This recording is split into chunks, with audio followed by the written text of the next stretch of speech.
Alright everybody, so here goes shooting tennis.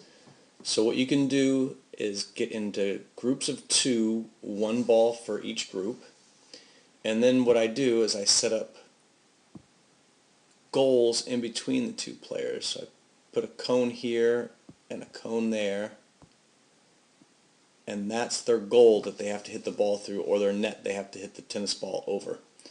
The next thing you do is you figure out how far apart the two players can hit the ball back and forth to each other so that they can still reasonably control the ball in one touch and shoot with the second touch. So for this level of players, I made this line and this line over here, the white line of the gym, made it for natural lines.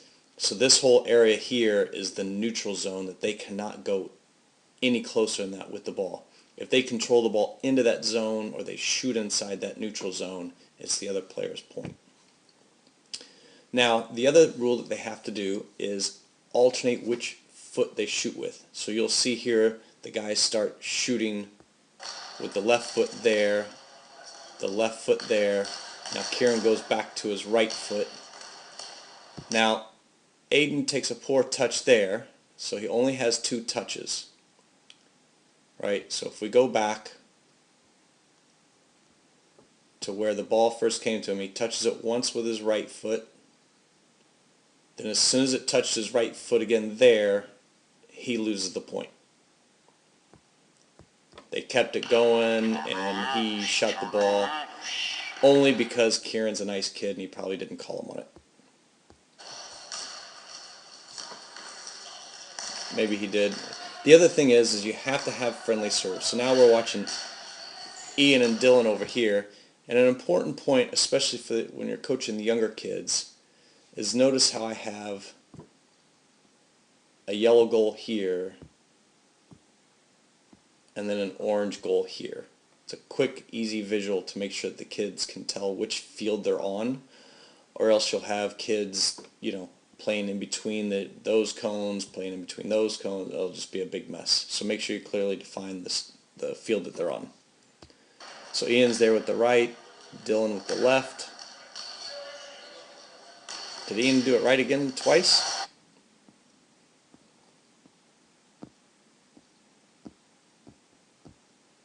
Yeah, Ian shot twice with his right foot, so that should have been a point.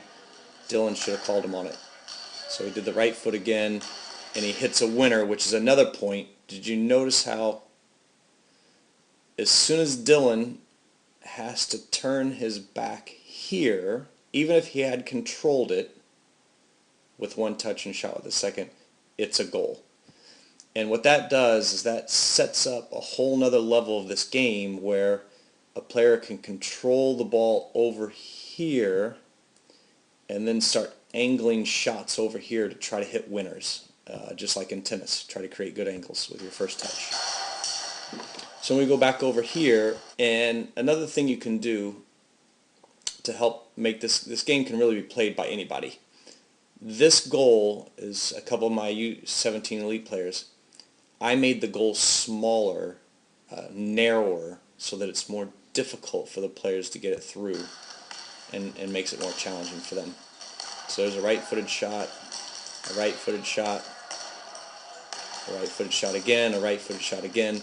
So you got to stay on these guys. Brian at least goes back over to his left foot, then Will goes back to his left foot, then the right again, then the left. So they're getting the hang of it there. So if we back that up, Will, and the reason I like this is because it really replicates decision-making and accuracy in the game. So you can see Brian is over on this side. If he hits it straight over there, through the cones obviously, Brian's going to be able to control the ball easily. But if he sees the opening and the goal like he would in a regular game, it wouldn't be very difficult to hit a winner over here, and Brian would not be able to get to it without turning his back.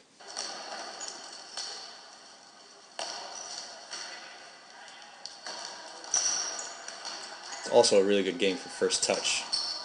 And the last rule is the ball cannot go over knee height in your shots.